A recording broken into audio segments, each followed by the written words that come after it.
title of my paper is an atomistic characterisation of the active site solvation dynamics of a model photocatalyst. This paper was published in Nature in 2016. I'll start by talking a little bit about the background, particularly about photocatalysis and about solvation dynamics. So what is a photocatalyst? Heterogeneous photocatalysts catalyse redox reactions on their surface when illuminated with light. They have many applications, for example in sterilisation, air and water purification, hydrogen production, and in photochemical conversion, which is particularly important in solar energy. This is obviously a really important issue at the moment with the current fossil fuel crisis. One problem with solar energy is its intermittence, as sunlight is not a reliable source. Therefore, solar energy storage mechanisms are really important, and photocatalyst redox reactions play a really key role in these storage mechanisms, converting light energy into chemical energy. An example of such a photocatalyst is this rhodium bridged dimer, which was investigated by man in 1977. This has a characteristic bridged windmill structure as a D8 dimer. When irradiated with 546 nanometer radiation, which is in the visible light range, it undergoes the following redox reaction, producing hydrogen. A quote from this paper reads that photochemical or thermal-kinetic properties of this type of system may be adjusted such that it could be used to produce hydrogen in solar energy conversion schemes. Therefore, this is a really useful potential photocatalyst. Now I'll move on to talking about solvation dynamics. When an atom or a molecule is dissolved, a solvent can organise itself to form a solvation cage around the atom or molecule. If the system undergoes a perturbation, then this cage can rearrange itself, hence solvation dynamics. Solvation dynamics are important as they provide a big influence on the structure and reaction dynamics of molecular systems. One such example of this was performed with femtosecond lasers in 1993. They used the lasers to dissociate iodine contained within argon clusters, solvated. They found that when the iodine dissociated, that dissociation pathway depended critically on the timescale for bond breaking relative to that of the solvent rearrangement. Therefore, this is evidence that the dynamics of the solvent cage were really important for the iodine dissociation. The simplest model of solvation dynamics involves continuum model descriptions. These models treat the dipolar solvent as a homogeneous dielectric continuum, whilst treating the solute in the cage as a molecular cavity within this. This is represented by the schematic on the right. This has shown general success for polar molecules. For example, a 1995 paper correctly predicted the solvation times of coumarin 153 in 24 common polar solvents. However, these simple models break down when site-specific interactions become important. This is summed up by a quote from the paper. When driving forces for solvation transition from physical to chemical interactions, the importance of site-specific interactions and dynamics become prominent. Essentially, what this means is that site-specific analysis and modelling techniques are becoming really important for the modelling of solvation dynamics. The complex under study in this investigation is this IR2 diamond 4 complex. It is a D8 dimer with a bridged windmill structure similar to the rhodium complex I discussed earlier. The diamond bridging ligand is, in this case, has the following structure. The complex is solvated in acetonitrile, which has the following formula. This complex has a catalytic excited state. This is due to the lowest energy transition from a DZ squared HOMO to a PZ LUMO. The transition from an antibonding to a bonding orbital effectively creates a bond between the IR sites. These orbitals are both located along the IR axis. It also results in partially occupied orbitals at the metal sites, which can act as electron acceptors and electron donators, therefore facilitating redox reactions at these sites. Therefore, the IR atoms are now open coordination sites for photocatalysis. Photoreactions either directly involve or are in competition with the solvent. Because of this, the active site solvent-solute interactions directly influence the catalytic activity. As a result, it is really important for us to analyse the solvent dynamics at these sites, which is what has been done in this study. I'll now move on to talking about the methodology of the investigation, in particular X-ray diffuse scattering and Born-Oppenheimer molecular dynamics simulations. The pulses for this investigation are generated using an X-ray free electron laser. Although we looked at this in advanced physical chemistry, I'll just remind you of the principles of this. You start with an ultra-fast relativistic pulse of electrons. This then passes through a long undulator, which consists of alternating magnets. As the electron beam oscillates through the undulator, it releases X-ray radiation. Throughout the passage, the electrons arrange themselves into parallel sheets. This causes the X-ray radiation to be released in a coherent way. At the end of this, the X-ray radiation you get is really bright, coherent, and can be in really short pulses down to 10 to 100 femtoseconds, which is really useful. This is much better than synchrotron radiation sources, which can only go down to picosecond pulses.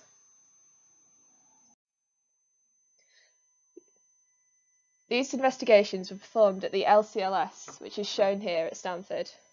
You can see the scale of the facility where the electrons are transported and the beams are produced. This was actually the world's first hard free electron X-ray laser when it was first operating in 2009. The technique employed in this investigation is X-ray diffuse scattering, or XDS for short. This involves the elastic scattering of hard X-rays from the sample. The elastically scattered X-rays then interfere to produce a pattern.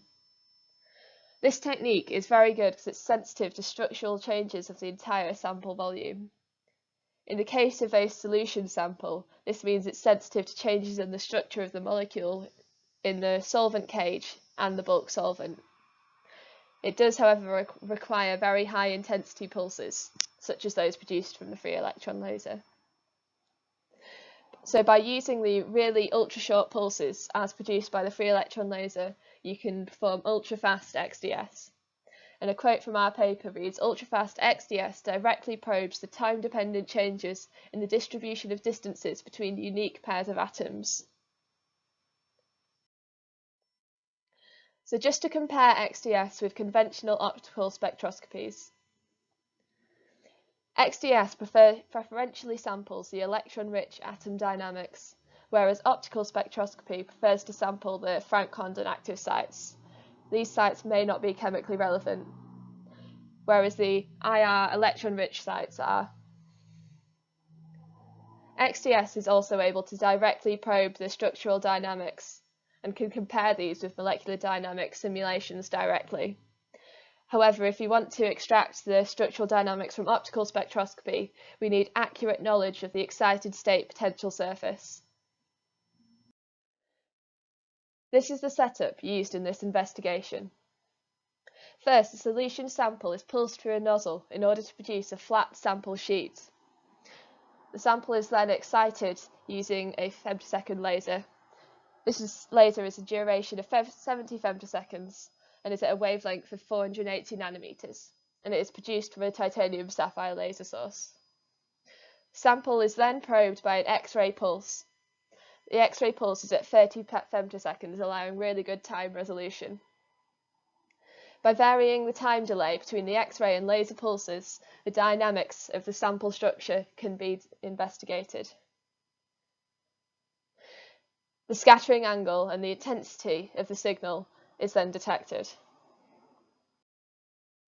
The quantity plotted from the XDS data is the difference scattering signal.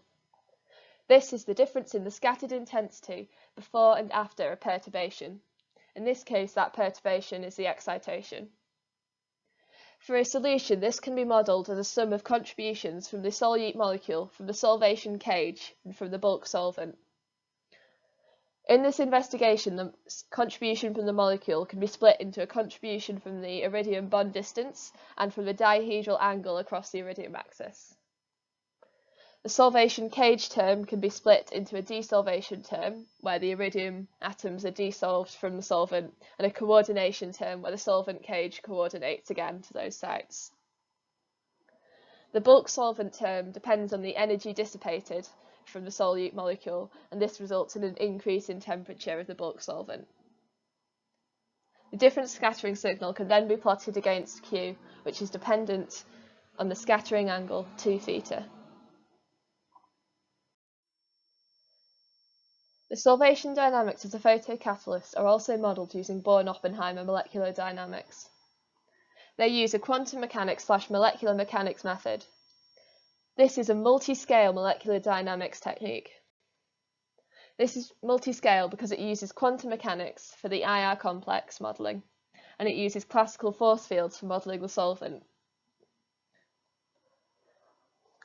They then perform constant temperature molecular dynamics with bond length and dihedral angle constraints in order to get the full molecular dynamics picture. Now we come to the results of the investigation in terms of the molecular structure and solvation dynamics. Here we have the overall X-ray scattering data. As you can see, the data is offset slightly, so you can see the lines at different time steps. If you look moving up the graph, the signal evolves, and you can see the change in the scattering signal. On the right, we see the simulated contributions to the scattering signal. These are simulated using the molecular dynamics simulation. First, you have the simulated signal due to the IR-IR bond length, and then the signal due to the twist of the dihedral angle. Then you have the simulated desolvation and coordination contributions. Each of these contributions can be fitted to the scattering data to get the overall signal, so we can work out the contribution of each of these aspects. First, we're going to look at the molecular structural dynamics. From previous studies, we expect to see a contraction accompanied by a dihedral twist. A previous study using synchrotron radiation found that the IR-IR bond length contracted to 2.9 angstroms on excitation. This contraction, as simulated by the molecular dynamics simulation, is shown in this video.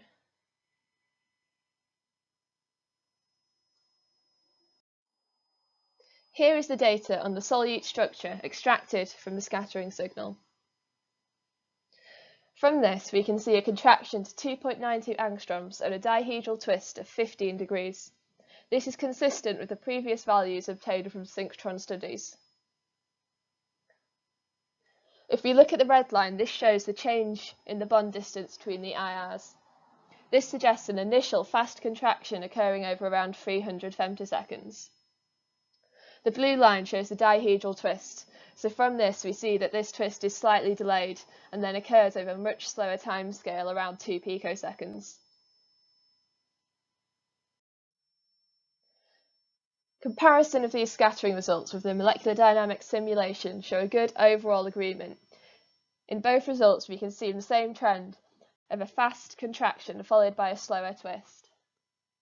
The only slight discrepancies are shown here. So this is slightly more oscillations as seen in the scattering of the dihedral angle, as opposed to the scattering of the dihedral angle in molecular dynamics. And then for the scattering data, we don't see an initial oscillation in the bond length, which is seen in the molecular dynamics simulation. Now we can move on to the solvation dynamics. To start with, here is the structure of the acetonitrile, just as a reminder. So from the Born-Oppenheimer molecular dynamics simulation, they found an initial preferential solvation from the iridium site to the methyl group. After excitation and contraction, the iridium site then desolvated. As I mentioned earlier, the excitation results in the creation of an orbital hole. Therefore, the iridium site is now a better electron acceptor. As a result of this, the acetonitrile solvent rotates as the iridium now prefers to coordinate to the nitrogen.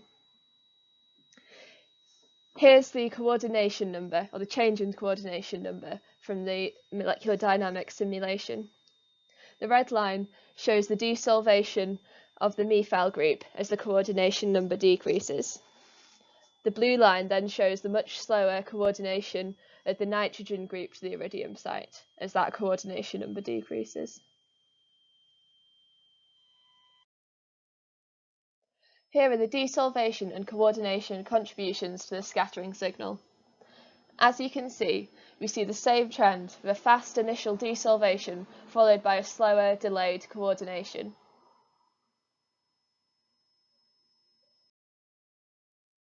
To confirm the validity of the simulation, we can compare the scattering signal with the molecular dynamics signal for the solvent cage contribution to the scattering signal. As you can see, each of the peaks from the scattering signal is replicated in the simulation signal. The only slight discrepancies are in the heights of the peaks and the troughs. They suggest this is due to a slight underestimation of the axial alignment between the acetonitrile and the metal-metal axis in the simulation.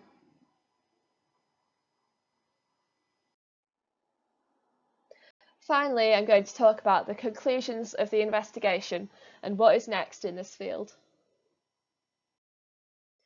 Solvation for this mechanism has successfully been deduced. This is represented here as the fast desolvation of the iridium ion, shown in the picture on the left, followed by the slower coordination of the nitrogen group to the iridium.